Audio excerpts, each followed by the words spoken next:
నైరుతి రుతుపవనాల రాక ఒక నెల ఆలస్యం. జూలైలో దంచికొట్టిన వానలు ఆగస్టులో ముఖం చాటేశాయి. సెప్టెంబర్లో అంతంత మాత్రం వర్షాలు. ఇప్పుడు ఈశాన్య రుతుపవనాలు వచ్చి నెల దాటినా వానలే లేవు. ఫలితం తగ్గిన వ్యవసాయ దిగుబడులు, పెరిగిన నిత్యావసర వస్తువుల ధరలు, ఇంకా పెరుగుతాయన్న భయాలు. ఇన్ని వ్యతిరేక పరిణామాలకు ఒకే ఒక్క కారణం ఎల్నినో. ప్రస్తుతం భారతదేశంపై ఇలా తన ప్రతాపం చూపిస్తున్న ఎల్నినో వచ్చే ఏడాది ఏప్రిల్ వరకు ఉంటుందని ప్రపంచ వాతావరణ సంస్థ WMO హెచ్చరించింది. మరి ఏమిటి ఈ ఎల్నినో? ఇది ఎందుకు ఇంతలా భయపెడుతోంది? WMO హెచ్చరికలే నిజమైతే వర్షాభావ పరిస్థితులు మరింత ముదురుతాయా? పంట దిగుబడులు మరింత తగ్గి ఆహార ఉత్పత్తుల ధరలు ఇంకా పెరిగేందుకు ఏ మేరకు ఆస్కారం ఉంది?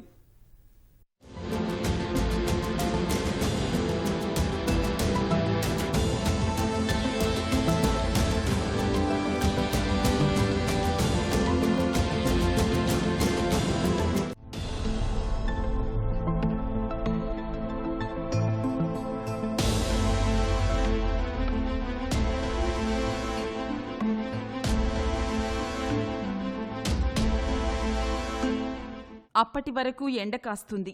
అంతలోనే వాతావరణం చల్లగా మారిపోతుంది. ఉరుము ఉరిమినట్లు అకస్మాత్తుగా కుంభవృష్టి కురుస్తుంది. గంట వ్యవధిలోనే చేయాల్సిన నష్టమంతా చేసేస్తుంది. ఇక వేసవిలో ఎండలు దంచుకొడతాయి.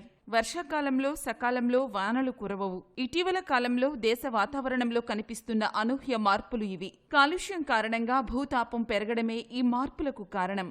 ఇవి చాలదన్నట్లు భారత్పై ఇప్పుడు ఎల్నినో పగబట్టింది. భారత్లో ఇప్పటికే కొనసాగుతున్న దీని ప్రభావంతో నైరుతి రుతుపవనాల కాలంలో వర్షాలు అంతంత మాత్రంగానే కురవగా ప్రపంచ వాతావరణ సంస్థ WMO మరింత ఆందోళనకర ప్రకటన చేసింది.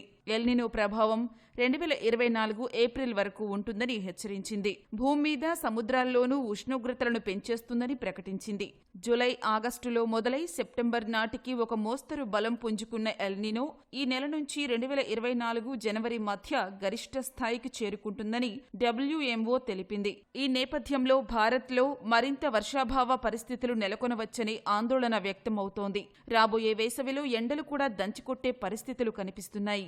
దీనికి మెయిన్గా కారణం ఏంటంటే కార్బన్ డైఆక్సైడ్ ఆల్మోస్ట్ 422 ppmv వచ్చింది. అలాగే మీథేన్ కూడా ఆల్మోస్ట్ డబుల్ అయింది. అలాగే వాటర్ వేపర్ కూడా చాలా ఎక్కువైపోయింది. అలాగే నైట్రస్ ఆక్సైడ్, అలాగే క్లోరోఫ్లోరోకార్బన్స్, ఇవన్నీ కలిపి ఏంటంటే భూమి మీద ఉన్నటువంటి వాటర్ యొక్క పరిస్థితిని, టెంపరేచర్ని బాగా బాయిలింగ్ చేసే పరిస్థితి రావటం వల్ల ఇప్పుడు గ్లోబల్ వార్మింగ్ అని అనట్లేదు, గ్లోబల్ బబ్లింగ్ అని అన్నమాట. అంటే గ్లోబల్ వార్మింగ్ స్టేజ్ దాటిపోయింది.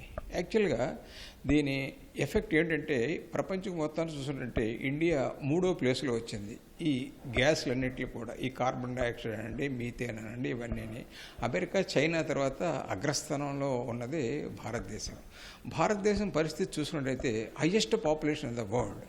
సో ఇంతమంది ప్రజానీకానికి మనం ఎలా ఫీడ్ చేయాలి, ఎలాగ మంచినీళ్ళు ఇవ్వాలనేది అది పెద్ద it's a big question. It's a baffling problem. అది చాలా కష్టమైన పరిస్థితి.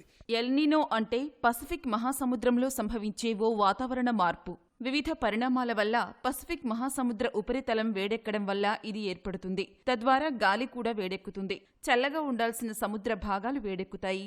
దీనినే ఎల్నినో అంటారు. సముద్ర ఉపరితల ఉష్ణోగ్రతలు పెరిగినప్పుడు వేడి సముద్ర ఉపరితలం కింద చల్లని నీటి మధ్య ఉండే లోతు తగ్గుతుంది. దీన్ని థర్మోక్లెయిన్ అంటారు. ఈ పరిణామం వల్ల ప్రపంచవ్యాప్తంగా ఉష్ణోగ్రతలు, వర్షపాతం తీరుతెన్నులు మారిపోతాయి. వరదలు, కరవులు, క్షామం, సముద్ర జీవుల మూకుమ్మడి మరణాలు వంటివి సంభవిస్తాయి.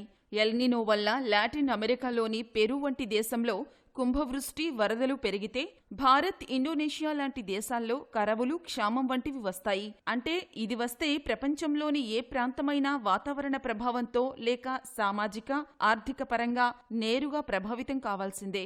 ఎల్నినో ప్రతి 2 నుంచి 7 ఏళ్లకు ఒకసారి ఏర్పడి 9 నుంచి 12 నెలల పాటు ప్రభావం చూపిస్తుంది. ఓషన్స్ ఏమిటంటే ఈ కార్బన్ డైఆక్సైడ్ని తీసుకుని 90% ఆఫ్ ద కార్బన్ డైఆక్సైడ్ ప్రొడ్యూస్డ్ని తీసుకుని దాని నుంచి ఆక్సిజన్ కింద కన్వర్ట్ చేసి మనం పంపిస్తుంది. దానికి మెయిన్గా మెకానిజం ఏంటంటే దాంట్లో ఫైటోప్లాంక్టన్ అనే ఒక మొక్కలు ఉంటాయి. ఆ మొక్కలు ఏమిటి చేస్తుందంటే వీటిని చేంజ్ చేస్తుంది. సో ఇలాంటి చేంజెస్ అన్నీ కూడా ఈ రోజున అనూహ్యంగా తగ్గిపోయినాయి. దానికి కారణం ఏంటంటే ఓషన్స్ని మనం వీలున్నంత మటుకు పొల్యూట్ చేసి పడేసాం. ఈ ఫార్మా కంపెనీ అనండి, ఇంకో కంపెనీ అనండి, అయితే industrialisation, the name of industrialisation or anything, we have spoiled most of the oceans like anything. మనం ఎంత చెడ్డ చేయగలమో అంత చేయగలిగాం. పైగా భారతదేశంలో ఉన్నటువంటి హిందూ మహాసముద్రంలో ఉన్నటువంటి చిన్న డ్రాబ్యాక్ ఏంటంటే నార్త్ సైడ్ వెళ్ళి ఇంకో చోట కలిపేయలేదు. సో మనం ఎంత పొల్యూట్ చేసినా ఆ పొల్యూషన్ అంతా కూడా మనం బే ఆఫ్ బెంగాల్ కానీ అరేబియన్స్ కానీ దాంట్లోనే ఉండి దానివల్ల క్యాస్కేడ్ ఎఫెక్ట్ వచ్చి మనకి భారతదేశం మీద దాని ఎఫెక్ట్ వచ్చి దాని యొక్క సీ లెవెల్ రేంజ్ అనూహ్యంగా పెరిగిపోతుంది. అసలే హయ్యెస్ట్ పాపులేషన్, దానికి తగ్గట్టుగా సీ లెవెల్ రేంజ్ అయిపోవడం వల్ల కోస్టల్ డిస్ట్రిక్ట్లు అన్నీ కూడా చాలా అలార్మింగ్ స్టేట్లో ఉన్నాయి. జూలై, ఆగస్టులో ఏర్పడిన ఎల్నినో ప్రభావంతో భారత్లో ఇప్పటికే వర్షాకాలం తీవ్ర ప్రభావితమైంది. జూన్ మొదటి వారంలో రావాల్సిన నైరుతి రుతుపవనాలు ఒక నెల ఆలస్యంగా ప్రవేశించాయి. జూలైలో వర్షాలు దంచికొట్టాయి. మళ్లీ ఆగస్టులో తీవ్ర వర్షాభావ పరిస్థితులు నెలకొన్నాయి. ఆగస్టు మాసంలో 124 ఏళ్లలోనే ఎప్పుడూ లేనంతగా 35% పైగా లోటు వర్షపాతం నమోదైంది. దీని ప్రభావంతో దేశంలోని 289 జిల్లాల్లో కరవు ఛాయలు అలుముకున్నాయి. ఇక సెప్టెంబర్లో వానలు అంతంత మాత్రంగానే కురిశాయి. అలా ఈ ఏడాది వానాకాలం ముగిసిపోయింది. మొత్తం మీద నైరుతి రుతుపవనాల కాలంలో సగటు కంటే తక్కువ వర్షపాతం నమోదైంది. దీర్ఘకాల సగటు 868.6 మిల్లీమీటర్లు కాగా 820 మిల్లీమీటర్ల వర్షపాతమే నమోదైంది.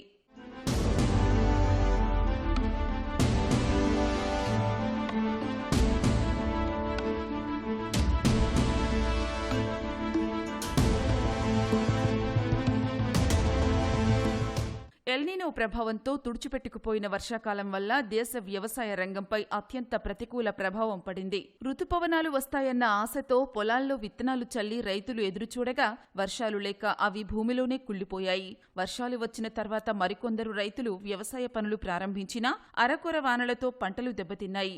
దిగుబడులు తగ్గిపోయాయి. వర్షాభావం వల్ల ఖరీఫ్ సీజన్లో వ్యవసాయానికి ఎంత మేరకు నష్టం కలిగింది అనే అంశంపై ఇంకా స్పష్టత రాకున్నా అది గణనీయంగానే ఉండవచ్చని అంచనా.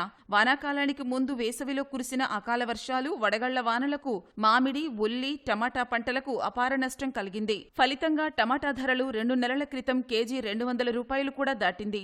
ఉల్లి, బియ్యం ధరలు సైతం అమాంతం పెరిగిపోయాయి. ప్రస్తుతం కూరగాయలు, ఇతర నిత్యావసర వస్తువుల ధరలు మండిపోతున్నాయి. పెరిగిన ధరలతో సామాన్యుడు బతకలేని పరిస్థితులు నెలకొన్నాయి. దేశంలో 55% మంది ప్రజలకు వ్యవసాయమే ఆధారం కాగా వర్షాభావ పరిస్థితులు వారి ఆదాయాలకు తీవ్ర నష్టం కలిగించాయి. భారతదేశ వార్షిక ఆహార సరఫరాలో సగం వాటా ఉన్న ఖరీఫ్ సీజన్కు ఇది ఎల్నినో కలిగించిన నష్టం.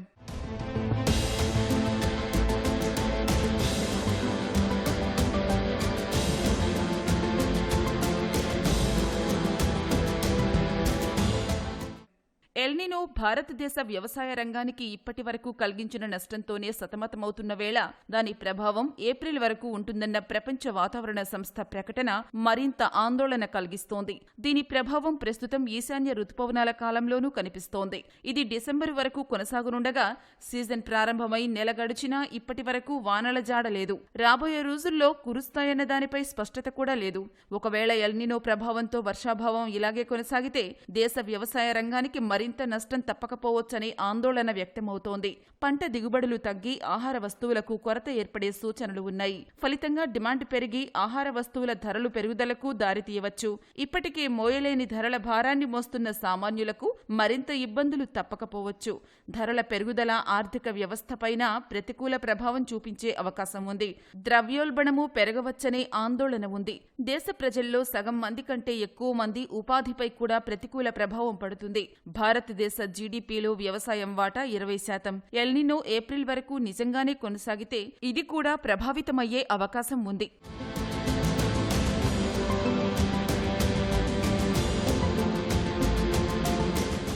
ఎల్నినో ప్రకృతి పరంగా సంభవించే వాతావరణ పరిణామం. ఇది రాకుండా ఆపడం మనుషులకు సాధ్యం కాదు కాబట్టి కొన్ని ముందు జాగ్రత్తల ద్వారా దీని ప్రభావం నుంచి కొంతైనా తప్పించుకోవచ్చు. ఎల్నినో రాకను ముందుగా అంచనా వేయడానికి శాస్త్ర సాంకేతికతలు మనకు అందుబాటులోనే ఉన్నాయి. ఎల్నినో సమయంలో ఎలాంటి ప్రత్యామ్నాయ పంటలు వేయాలి, ఆహార నిల్వలను ఏ మేరకు నిల్వ చేసుకోవాలి అనే అంశాలపై ముందస్తుగా సంసిద్ధం కావాలి. ధరలు పెరిగి ప్రజలు ఇబ్బందులు పడకుండా చూడడం సహా ఆర్థిక వ్యవస్థ నష్టపోకుండా ముందే చర్యలు తీసుకోవాలి. ఇలాంటి జాగ్రత్తలే ఎల్నినో లాంటి పరిస్థితుల్లో శ్రీరామ రక్ష.